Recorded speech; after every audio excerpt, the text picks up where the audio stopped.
Hi hello ನಮಸ್ತೆ welcome back to Vidya vlogs. New born ಮಕ್ಕಳಲ್ಲಿ 6 ತಿಂಗಳವರೆಗೂ ತಾಯಿ ಎದೆ ಹಾಲು ಬಿಟ್ಟು ಬೇರೆ ಯಾವುದು ಕೊಡಬೇಡಿ ಅಂತ ಡಾಕ್ಟರ್ಸ್ ಎಲ್ಲ ಸಜೆಸ್ಟ್ ಮಾಡ್ತಾರೆ. ಆದ್ರೆ ಕೆಲವು ಮಕ್ಕಳಿಗೆ ತಾಯಿ ಎದೆ ಹಾಲು ಸ್ವಲ್ಪ ಕಡಿಮೆ ಇರೋರು ಅಲ್ಲ ಇಲ್ಲದೆ ಇರೋರು ಲ್ಯಾಕ್ಟೋಜನ್ನ ಇಲ್ಲಾಂದ್ರೆ ಫಾರ್ಮುಲಾ ಮಿಲ್ಕ್ ನ ಕೊಡ್ತಾರೆ. ಆದ್ರೆ ಹಳ್ಳಿಗಳಲ್ಲಿ ಹಳೆ ಕಾಲದಲ್ಲಿ ಈ ಫಾರ್ಮುಲಾ ಮಿಲ್ಕ್ ಎಲ್ಲ ಯಾವುದು ಇರ್ಲಿಲ್ಲ. ಆ ಟೈಮಲ್ಲಿ ಏನ್ ಕೊಡ್ತಿದ್ರು ಗೊತ್ತಾ? ಈ ಬಂದನಾರು ಅಂತ ಕೊಡ್ತಾ ಇದ್ರು.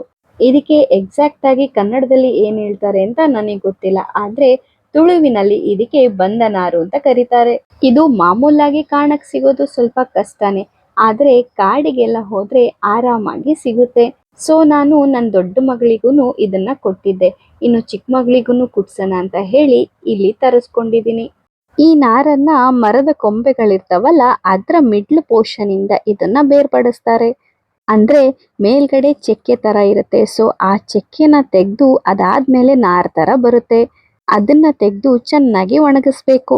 ಅದ್ರಲ್ಲಿ ನೀರಿದು ಯಾವುದೇ ತೇವ ಇರ್ದಾಗೆ ಒಣಗಿಸಿದ್ರೆ ಆಲ್ಮೋಸ್ಟ್ ಆಲ್ ನೀವು ಎಷ್ಟು ದಿವಸ ಬೇಕಾದ್ರೂ ಇದನ್ನ ಸ್ಟೋರ್ ಮಾಡ್ಬೋದು. ಇದಿಷ್ಟನ್ನು ಒಂದೇ ದಿವಸ ಕೊಡಕ್ಕಿಲ್ವಲ್ಲ. ಸೊ ಹಾಗಾಗಿ ಇಲ್ಲಿ ಚಿಕ್ಕ ಚಿಕ್ಕದಾಗಿ ಅದನ್ನ ಪೋರ್ಷನ್ ಮಾಡ್ಕೊಂಡು ಈ ತರ ಮಾಡ್ತಾ ಇದೀವಿ. ಅಂದ್ರೆ ಒಂದ್ಸಲ ಇದನ್ನ ಬೇಯಿಸೋದಕ್ಕೂ ಎಷ್ಟು ಬೇಕೋ ಅಷ್ಟನ್ನ ಒಂದೊಂದು ಉಂಡೆಯಾಗಿ ಇಲ್ಲಿ ಅಮ್ಮ ಕಟ್ತಾ ಇದ್ದಾರೆ. ಅಂದ್ರೆ ನೂಲಿನ ಉಂಡೆ ನಾವು ಕಟ್ತೀವಿ ನೋಡಿ. ಸೊ ಅದೇ ತರ ಸ್ವಲ್ಪ ಪೋರ್ಷನ್ ಅಲ್ಲಿ ತಗೊಂಡು ಈ ತರ ಕಟ್ಟಿ ಇಟ್ರೆ ಅದನ್ನೇ ನೀಟಾಗಿ ಬೇಯಿಸ್ಕೊಂಡು ಮಕ್ಕಳಿಗೆ ಕೊಡ್ಬೋದು. ಮತ್ತೊಂದು ವಿಷಯ ಏನಪ್ಪಾ ಅಂದ್ರೆ ಇದನ್ನ ತುಂಬಾ ತಿಳ್ಕೊಂಡಿರೋರು ಮಾತ್ರ ಇದನ್ನ ತರ್ತಾರೆ.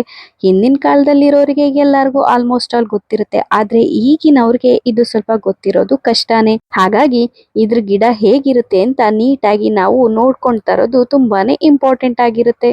ನೋಡಿ ಇಲ್ಲಿ ಕಾಣಿಸ್ತಿದ್ಯಲ್ಲ, ಇದೇ ಅದ್ರ ಗಿಡ. ಇನ್ನು ಕಾಡಲ್ಲೆಲ್ಲ ಇದು ಮರವಾಗಿ ಬೆಳೆದಿರುತ್ತೆ.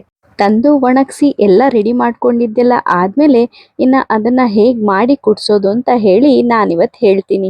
ಮೊದ್ಲಿಗೆ ಆ ಒಂದು ಸ್ವಲ್ಪ ಹಿಡಿ ಕಟ್ಟನ್ನ ತಗೊಂಡು ನೀಟಾಗಿ ತೊಳ್ಕೊಬೇಕು. ಯಾಕಂದ್ರೆ ಅದ್ರಲ್ಲಿ ತುಂಬಾ ಧೂಳಿರುತ್ತೆ. ಸೊ ಅದು ಮಕ್ಳಿಗೆ ಕೊಡೋದ್ರಿಂದ ತುಂಬಾನೇ ಹೈಜೀನ್ ಆಗಿ ಕೊಡ್ಬೇಕಲ್ವಾ. ಅದಕ್ಕೋಸ್ಕರ ನೀಟಾಗಿ ತೊಳ್ಕೊಬೇಕು. ಇನ್ನು ಪಾತ್ರೆನೂ ಅಷ್ಟೇ ತುಂಬಾ ನೀಟಾಗಿ ಇರಬೇಕು. ಇನ್ನು ಅದಕ್ಕೆ ದೊಡ್ಡ ಲೋಟದಲ್ಲಿ 3 ಲೋಟ ಆಗೋವಷ್ಟು ನೀರನ್ನ ಹಾಕಿ ಅದನ್ನ ಕುದಿಯಕ್ಕೆ ಇಡಬೇಕು. ಇಲ್ಲಿ 3 ಲೋಟದಷ್ಟು ನೀರ್ನ ಹಾಕಿದ್ವಲ್ಲ. ಸೊ ಅದು ಚೆನ್ನಾಗಿ ಕುದಿಬೇಕು. ಇಲ್ಲಿ ಫ್ಲೇಮ್ ಬೇಕಾದ್ರೆ ಹೈ ಫ್ಲೇಮ್ ಅಲ್ಲೂ ಬೇಕಾದ್ರೂ ಇಟ್ಕೋಬಹುದು, ಲೋ ಫ್ಲೇಮ್ ಅಲ್ಲಿ ಬೇಕಾದ್ರೂ ಇಟ್ಕೋಬಹುದು. ಹೈ ಫ್ಲೇಮ್ ಅಲ್ಲಿ ಇಟ್ಕೊಂಡ್ರೆ ಸ್ವಲ್ಪ ಬೇಗ ಆಗುತ್ತಲ್ಲ. ಸೊ ಹಾಗಾಗಿ ನಾನಿಲ್ಲಿ ಹೈ ಫ್ಲೇಮ್ ಅಲ್ಲೇ ಇಟ್ಕೊಂಡಿದೀನಿ. ಇಲ್ಲಿ ನೋಡಿ ಸ್ವಲ್ಪ ಕುದಿತಾ ಬಂದಾಗೆ ಇದ್ರ ಕಲರ್ ಚೇಂಜ್ ಆಗ್ತಾ ಬರುತ್ತೆ. ಈ ನಾರು ನೋಡಕ್ಕೆ ಸ್ವಲ್ಪ ಕ್ರೀಮ್ ಕಲರ್ ಆಗಿ ಇದ್ರೂನು ನೆಕ್ಸ್ಟ್ ಹೋಗ್ತಾ ಹೋಗ್ತಾ ಇದ್ರ ಕಲರ್ ಸ್ವಲ್ಪ ಡಾರ್ಕ್ ಆಗ್ತಾ ಬರುತ್ತೆ. ಇನ್ನು ಈ ಕಷಾಯದಲ್ಲಿ ಸ್ವಲ್ಪ ನಾರಿನ ಅಂಶ ಜಾಸ್ತಿ ಇರುತ್ತೆ. ಸೊ ಹಾಗಾಗಿ ಇದಕ್ಕೆ ಸ್ವಲ್ಪನೇ ಸ್ವಲ್ಪ ಕಲ್ಸಕ್ರೆನೂ ಆಡ್ ಮಾಡ್ಕೋಬೇಕು. ಇನ್ನು ಮಕ್ಕಳಿಗೋಸ್ಕರ ಕೆಂಪು ಕಲ್ಸಕ್ರೆ ಯೂಸ್ ಮಾಡಿದ್ರೆ ತುಂಬಾನೇ ಒಳ್ಳೇದು. ಆದ್ರೆ ನನಗೆ ಇಲ್ಲಿ ಕೆಂಪು ಕಲ್ಸಕ್ರೆ ಸಿಗ್ಲಿಲ್ಲ. ಸೊ ಹಾಗಾಗಿ ನಾನು ಬಿಳಿ ಕಲ್ಸಕ್ರೆನೇ ಹಾಕ್ತಾ ಇದ್ದೀನಿ. ಆ ಕಷಾಯ ಒಂದ್ ಕಡೆ ಕುದಿತಾ ಇರ್ಬೇಕಾದ್ರೆ ಈ ಕಡೆಯಿಂದ ನೀವು ಹಾಲ್ನ ರೆಡಿ ಮಾಡ್ಕೋಬಹುದು. ಇಲ್ಲಿ ಹಾಲು ನಾನು ಮಾಮೂಲಿ ಪ್ಯಾಕೆಟ್ ಹಾಲೇ ತಗೊಂಡಿದ್ದೀನಿ. ಯಾಕಂದ್ರೆ ನಮ್ಮ ಮನೇಲಿ ಯಾವುದೇ ಹಸು ಎಲ್ಲ ಇಲ್ಲ. ಸೊ ಹಾಗಾಗಿ ನಾನು ಪ್ಯಾಕೆಟ್ ಹಾಲ್ನ ಯೂಸ್ ಮಾಡ್ತಾ ಇದ್ದೀನಿ. ಚಿಕ್ಕ ಲೋಟದಲ್ಲಿ ಅರ್ಧ ಲೋಟದಷ್ಟು ಹಾಲ್ನ ತಗೊಂಡು ಅದಕ್ಕೆ ಸ್ವಲ್ಪ ನೀರ್ನ ಆಡ್ ಮಾಡ್ಕೊಂಡು ಚೆನ್ನಾಗಿ ಕುದಿಸ್ಕೋಬೇಕು. ಇನ್ನು ಕಷಾಯ ಎಲ್ಲ ಕುದಿಯೋ ಅಷ್ಟರಲ್ಲಿ ಹಾಲನ್ನ ಕಾಯಿಸ್ಕೊಂಡು ಅದು ಆರೋದಕ್ಕೆ ಇಟ್ಟಿರಿ. ನೋಡಿ ಇಲ್ಲಿ ಕಷಾಯ ಅದ್ರ ಕಲರ್ ನೀಟಾಗಿ ಚೇಂಜ್ ಆಗೋದನ್ನ ನೋಡ್ಬೋದು ನೀವು. ಇಲ್ಲಿ ನಾನು 3 ಲೋಟದಷ್ಟು ನೀರ್ನ ಹಾಕಿದ್ನಲ್ವಾ, ಅದು ಕುದಿತಾ ಬಂದ ಹಾಗೆ ಅದು ನೋಡಿ ಅರ್ಧ ಲೋಟದಷ್ಟು ಆಗಿದೆ. ಕಲರು ಅಷ್ಟೇ ಫುಲ್ ಚೇಂಜ್ ಆಗಿ ಡಾರ್ಕ್ ಕಲರ್ಗೆ ಕನ್ವರ್ಟ್ ಆಗಿದೆ. ಇನ್ನು ತಾಯಿ ಎದೆ ಹಾಲ್ ಇದ್ರೂನು ಇದನ್ನ ಮಕ್ಕಳಿಗೆ ಕುಡಿಸ್ಬೋದು. ಯಾಕಂದ್ರೆ ಇದ್ರಲ್ಲಿ ತಾಯಿ ಎದೆ ಹಾಲಲ್ಲಿ ಎಷ್ಟು ಸತ್ವಗಳಿದೆಯೋ ಅಷ್ಟೇ ಸತ್ವ ಇದೆ. ಅದಷ್ಟೇ ಅಲ್ಲ, ಮಕ್ಕಳಿಗೆ ಬೋನ್ ಸ್ಟ್ರೆಂತಿಗೂ ಕೂಡ ಇದು ತುಂಬಾನೇ ಹೆಲ್ಪ್ ಮಾಡುತ್ತೆ.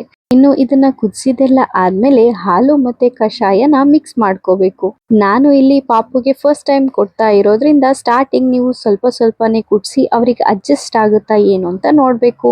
ಸೊ ನಾನಿಲ್ಲಿ ಚಿಕ್ಕ ಲೋಟದಲ್ಲಿ ಸ್ವಲ್ಪನೇ ಕಷಾಯ ಹಾಕೊಂಡು ಇನ್ನು ಅದಕ್ಕೆ ಸ್ವಲ್ಪ ಹಾಲನ್ನ ಮಿಕ್ಸ್ ಮಾಡ್ಕೋತಾ ಇದ್ದೀನಿ. ಹಾಲು ಸ್ವಲ್ಪ ಜಾಸ್ತಿ ಕೊಡಬೇಡಿ. ಕಷಾಯ ಸ್ವಲ್ಪ ಜಾಸ್ತಿ ಇದ್ರೂ ಪರವಾಗಿಲ್ಲ. ಆದ್ರೆ ಅದು ಸ್ವಲ್ಪ ನಾರಿನ ಅಂಶ ಒಗ್ರಾಗಿ ಬರುತ್ತೆ. ಅದಕ್ಕೋಸ್ಕರ ಈ ಹಾಲನ್ನ ಮಿಕ್ಸ್ ಮಾಡ್ಕೋತಾ ಇದ್ದೀವಿ. ಇದನ್ನ ಚೆನ್ನಾಗಿ ಎರಡನ್ನೂ ಮಿಕ್ಸ್ ಮಾಡ್ಕೊಂಡು ಇನ್ನೊಂದು ಯಾವ ಲೋಟಕ್ಕೆ ನೀವು ಕುಡಿಸ್ತೀರಾ ನೋಡಿ ಆ ಲೋಟಕ್ಕೆ ಇದನ್ನ ಸೋಸ್ಕೋಬೇಕು. ಹಾಲಲ್ಲಿ ಕೆನೆ ಎಲ್ಲ ಬರುತ್ತಲ್ಲ ಮತ್ತೆ ಕಷಾಯದಲ್ಲಿ ಕೆಲವು ಪುಡಿ ಎಲ್ಲ ಉದುರುತ್ತಲ್ಲ. ಸೊ ಅದಕ್ಕೋಸ್ಕರ ನೀಟಾಗಿ ಇದನ್ನ ಸೋಸ್ಕೋಬೇಕು. ನಾನು ಮಾಮೂಲಾಗಿ ಪಾಪುಗೆ ಏನಾದ್ರು ಕುಡ್ಸೋದಿದ್ರೆ ಬೆಳ್ಳಿ ಲೋಟನ ಯೂಸ್ ಮಾಡ್ತೀನಿ. ಸೊ ಅದಕ್ಕೇನೆ ನೀಟಾಗಿ ನಾನು ಸೋಸ್ಕೊಂಡಿದ್ದೀನಿ. ಇನ್ನು ಸೋಸ್ಕೊಂಡಿದ್ದೆಲ್ಲ ಆದ್ಮೇಲೆ ನೀಟಾಗಿ ಮಿಕ್ಸ್ ಮಾಡ್ಕೊಂಡ್ರೆ ಕಷಾಯ ರೆಡಿ ಆಯ್ತು. ನಾನು ನನ್ನ ಮಗಳಿಗೆ 5 ತಿಂಗಳು ತುಂಬಿದ ಆದ್ಮೇಲೆ ನಾನು ಈ ಕಷಾಯನ ಕುಡಿಸ್ತಾ ಇದ್ದೀನಿ. ಅಲ್ಲಿವರೆಗೂ ನಾನು ಎದೆ ಹಾಲೇ ಕೊಟ್ಟಿರೋದು. ಈಗ್ಲೂ ಅಷ್ಟೇ ನನ್ನ ಪಾಪುಗೆ 2 ಟೈಮ್ ಇದನ್ನ ಕುಡಿಸ್ತೀನಿ. ನೀವು ಯಾರಾದ್ರೂ ನಿಮ್ಮ ಮಕ್ಕಳಿಗೆ ಕೊಡ್ಬೇಕು ಅಂತ ಅನ್ಸಿದ್ರೆ ಇದ್ರ ಬಗ್ಗೆ ತಿಳಿದೋರಿದ್ರೆ ಅವ್ರ ಹತ್ರ ತಿಳ್ಕೊಂಡು ಇದನ್ನ ಮಕ್ಕಳಿಗೆ ಕೊಡಿ. ಈ ವಿಡಿಯೋ ನಿಮಗೆ ಯೂಸ್ಫುಲ್ ಅನ್ಸಿದ್ರೆ ಲೈಕ್ ಮಾಡಿ, ಕಮೆಂಟ್ ಮುಖಾಂತರ ತಿಳಿಸಿ. ಹಾಗೆ ನನ್ನ ಚಾನೆಲ್ನ ಸಬ್ಸ್ಕ್ರೈಬ್ ಮಾಡೋದನ್ನ ಮರಿಬೇಡಿ.